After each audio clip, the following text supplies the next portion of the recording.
So I get asked all the time, are your chickens fed soy? And this is usually coming from people who have health concerns, such as soy allergies or cancer patients. So I decided to do this video answering some of those questions and diving deep into this topic and showing how we feed our chickens and the reasoning behind it, and dive into some studies that were done on soy-fed chickens. The first thing to note is that not all soy is the same.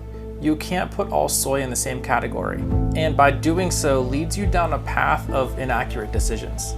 But more on that a little later. So let's look at a few concerns commonly heard about soy. First off, those who have soy allergies. It's common to think that if I have a soy allergy, I cannot eat chicken or eggs from chickens that have been fed soy. But does that make sense? Well, the shorter answer is no. So a study done in January of 2020 actually shows that soy proteins, the allergens in soy, none of those proteins were residual in the meat or eggs from poultry that were fed soy. So there are no initiators for the allergenic response. Another thing to keep in mind is the intestinal tract of these animals. Those birds have to break down those proteins into a smaller size so that they can assimilate those proteins and restructure them for functional proteins in their body or for structural proteins. If they cannot break down those proteins, they cannot utilize them and that animal will die.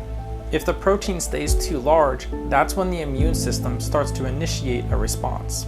So eating the meat or eggs from a chicken that was fed soy is very different from actually eating soy itself. Understanding the physiology of the bird and how these proteins are broken down, it just doesn't make sense that if a bird eats soy, you will have an allergic response.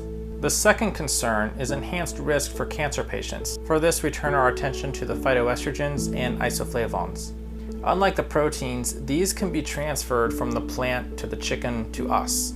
So now it's not a question of if we're being exposed. In this case, we are. But does this exposure cause any problems? The train of thought usually goes, these are estrogens, so they must act like estrogens, but that doesn't really match up with studies done on the matter. This thinking assumes estrogens and estrogen-like compounds act on the same receptors, and they don't. In women, the concern is breast cancer, and in men, the concern is dropping their testosterone level and risk of prostate cancer. Multiple studies on both have shown there is no increased risk. In fact, this same isoflavone is found in red clover, something our pasture-raised chickens love and they feed on a lot. So even removing soy, we still have this compound in their natural pasture diet. But is there still a risk with cancer? Sort of, but not so much soy in general. Back to what I mentioned at the start of this video, not all soy is the same. The kind of soy you choose can play a role in your health. Commercial soy, in fact just about all the products you see in the grocery store derived from soy, all come from one company.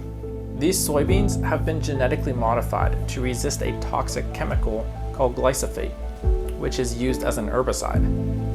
The more common name here is Roundup. Not only are these soybeans GMO, but they are Roundup ready, and industrial farms supplying your grocery stores do not hesitate to spray these beans with glyphosate. These beans contain residue from this chemical, and it's the same chemical that has been in countless court battles and linked with cancer.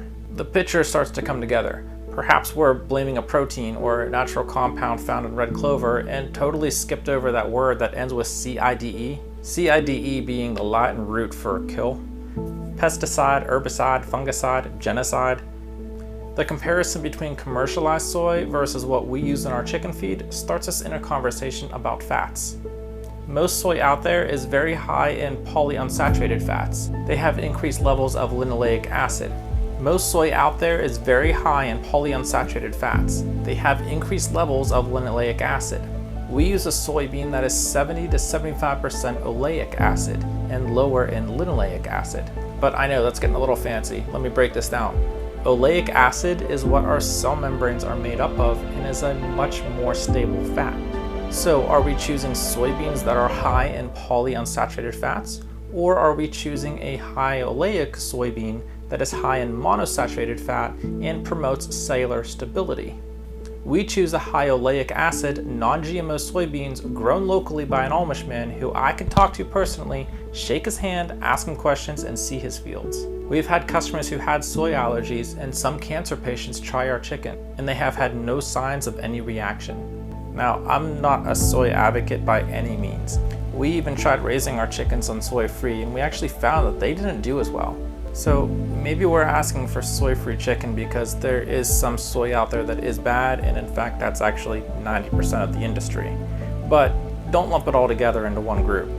So we actually took the time to go out and find a good quality soy. We take a high level of care to those who patronize our farm and buy our food products, and we have a high responsibility to our customers.